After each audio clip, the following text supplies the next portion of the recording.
Hi Science Explorers, welcome to day 1 of Kaboom Chemistry. This is Baking Soda Bonanza. Since this is the first night of this club, what you want to do is start by having scientists make their name tags as they come in.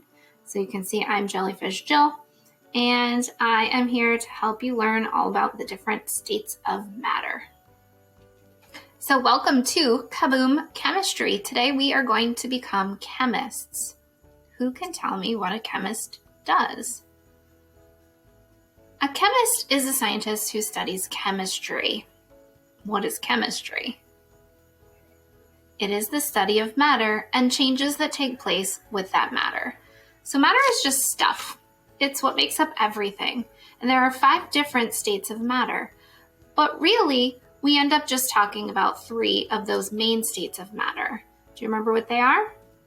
You got it. They are solids, liquids, and gases. So let's review some examples of solids, liquids, and gases. We know that solids have a 3-dimensional size and shape. So this funnel is an example of a solid.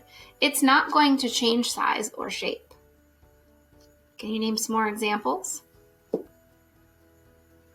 Most of the things that are around us that we can touch are definitely solids. So my table is a solid. This tape dispenser is a solid.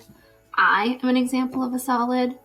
A solid can change shape if you do something to it. For example, you can change the shape of a wood block by sawing it in half. Let's move on to liquids. Liquids have volume but no specific shape.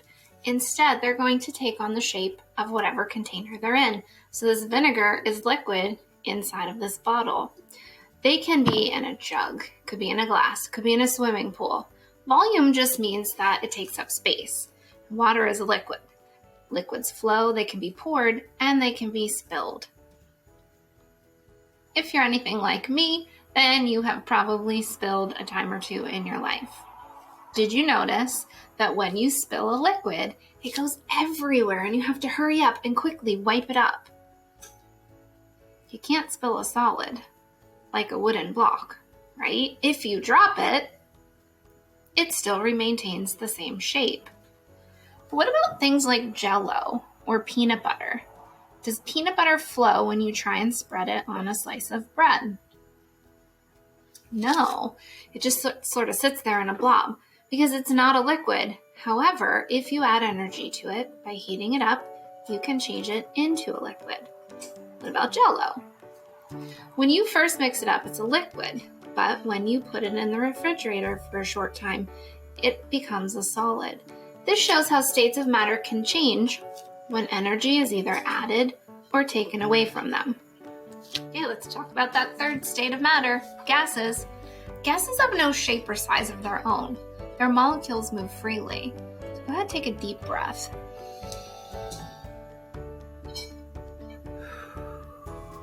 What you're breathing is air, which is a gas. And although we can't see it, we sure do need it to live.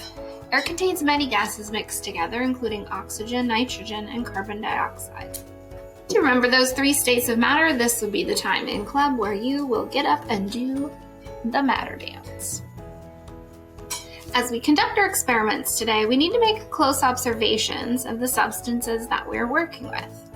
We'll need to describe if they're solids, liquids, or gases, and we'll also look for any kind of changes that might be happening. For example, when we mix substances together, we may notice a color change or a change in temperature. It might feel hot or it might feel cold. We might see fizzes or bubbles. Sometimes we'll even hear pops. So these types of things indicate that a chemical reaction is taking place. A chemical reaction occurs when 2 or more substances are combined to form a brand new substance, and they can't be changed back into the original substances. So let's get started with our first experiment. In activity 1, we're going to make baking soda balloons. So a little bit of setup. Each science explorer is going to need a little pie plate. And then inside of the test tube, there will be 1 ounce of vinegar and 1 teaspoon of baking soda inside the balloon. So in order to get that into the balloon, use a funnel and then put the balloon over the top of the test tube. The baking soda stays down here until we're ready to put it into the test tube.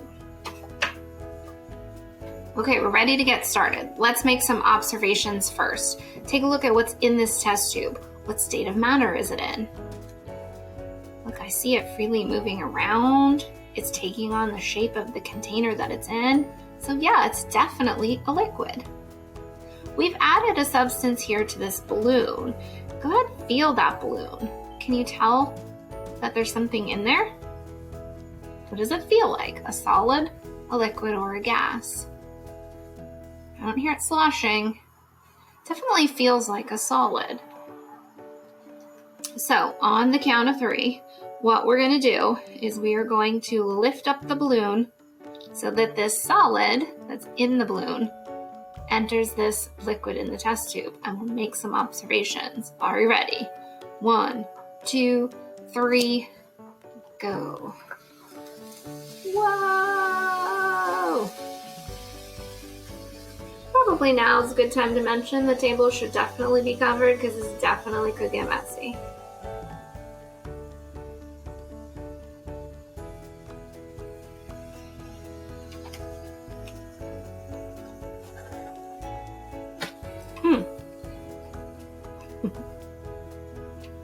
So we had a liquid, we added a solid to it.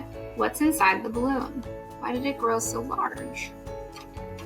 Yeah, there's a gas in here now.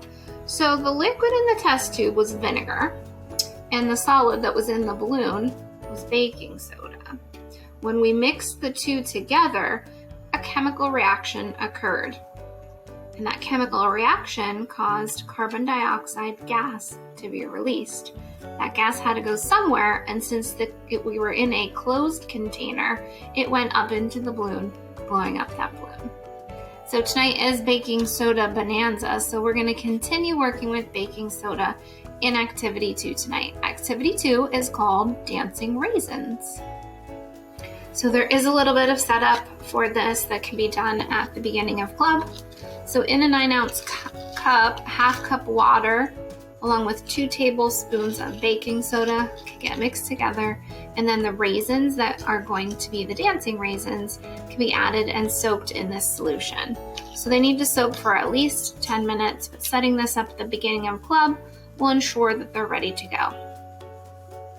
Make sure tables are covered for this activity. Each Science Explorer is just going to reuse the pie plate from the first activity and needs a 9-ounce cup with 4 ounces of vinegar in it. The raisins that are soaking in that baking soda solution are going to be shared between groups of 4. Groups are also going to need a 1-ounce souffle cup. All right, let's get started. Each Science Explorer is going to need about 8 raisins from the cup, soaking in baking soda.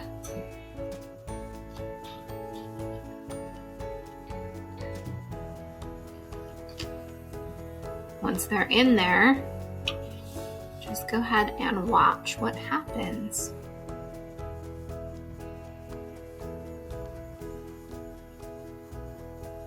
I noticed bubbles.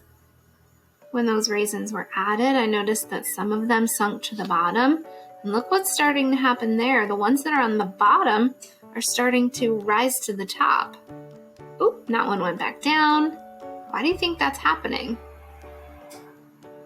We learned in Activity 1 that baking soda and vinegar chemically react when they're mixed.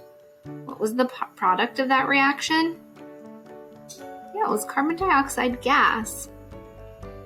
So when you notice those tiny bubbles on the raisins that are kind of getting stuck in those little crevices on the raisins, that is carbon dioxide gas. So we're seeing carbon dioxide bubbles. Okay, now we're going to move on because we want a bigger reaction than this. So this is where that 1-ounce cup comes in. I'm going to take turns adding some of that baking soda solution. Whoa! So that we can see a bigger reaction.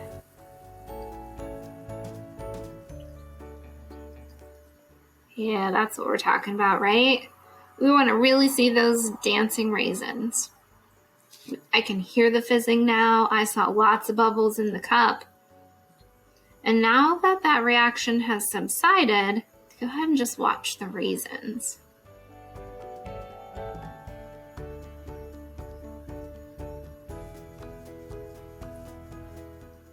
Most of them are at the top right now, but they're moving. One on the bottom's letting off a lot of bubbles. There's one that's going down from the top and back up.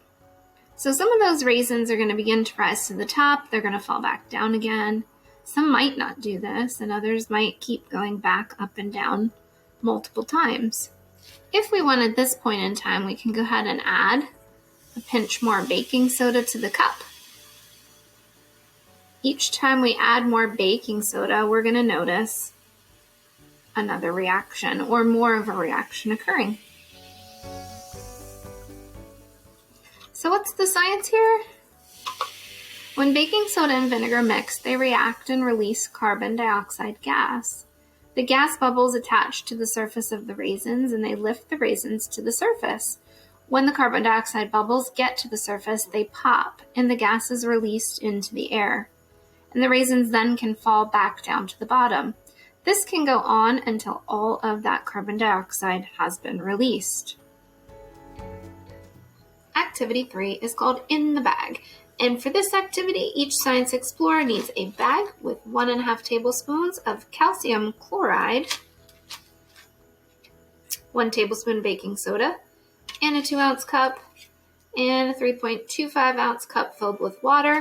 We're going to reuse that pie plate from the previous activity and wear safety goggles for this experiment.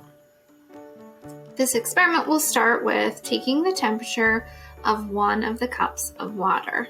We want to know the temperature of the water before we conduct the experiment, just in case there's any kind of a temperature change. So if I read this thermometer, right now it says 70 degrees. So this water is 70 degrees Fahrenheit. Okay, so we know this is water. We know it's a liquid. Now let's make some observations about this bag of calcium chloride. What do those little solids look like? What do they feel like in the bag? I see they're white little round-ish pieces. They feel hard. They're not smooth.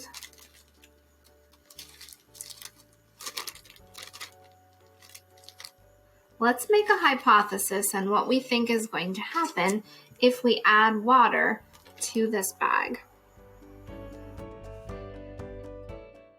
Okay, let's test your hypothesis.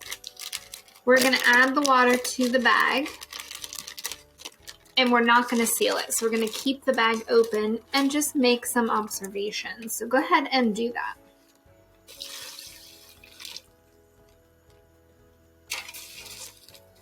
Did what you think was going to happen happen? When you feel the bag, what do you notice? Woo! You should notice that it immediately gets very, very warm. When calcium chloride comes in contact with water, it dissociates or splits into smaller particles and heat is released. We call this an exothermic reaction. So we're going to go ahead and see how much heat was released here. We're going to take the temperature of the water now that it's in the bag and the exothermic reaction has occurred.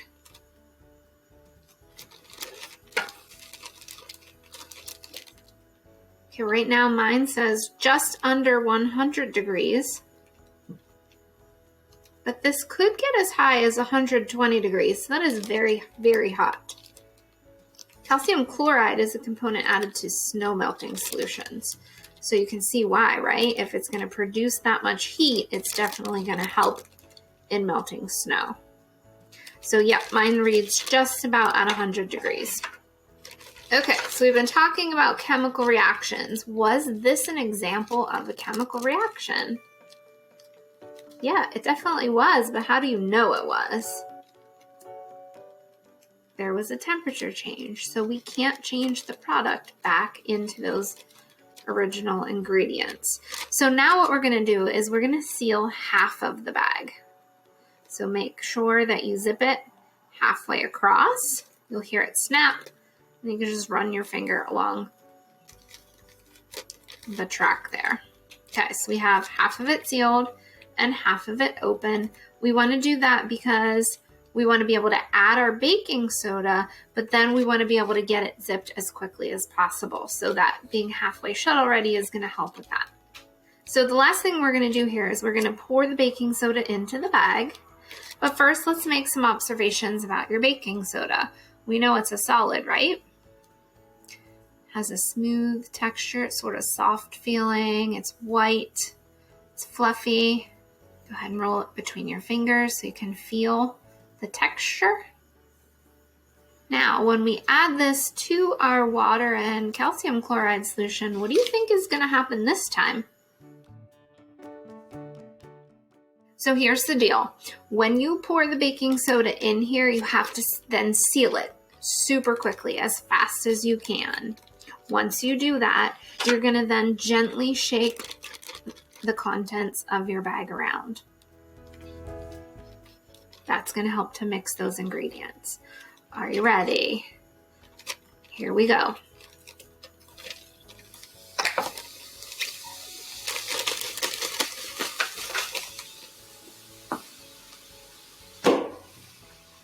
Did you see and hear that? Did you see me jump? Wow, that was awesome. What did you notice happened to the bag?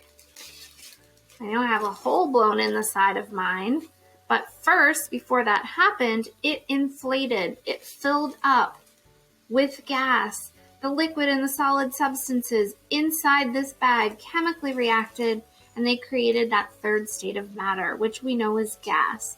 The gas inflated the bag, and in this case, there was so much pressure from that gas inside my bag that it went poof, and it exploded my bag. So now the gas has been released, but you know what? There's still something that can be observed here. Feel that bag. I noticed that it is no longer hot. This bag feels cold. So I'm going to do one more thing, which is take the temperature in that bag now. It is much cooler than the 98 degrees that it was earlier. Right now it is feeling chilly, and my thermometer is reading 70 degrees again. So this was an example of an endothermic reaction. Let's review the science that we just observed.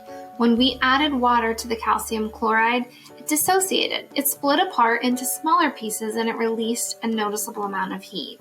This is called an exothermic reaction, and it is steaming hot. As the baking soda reacts with the calcium chloride in the water, carbon dioxide is released, and that inflated and burst my bag. You have now seen all three states of matter.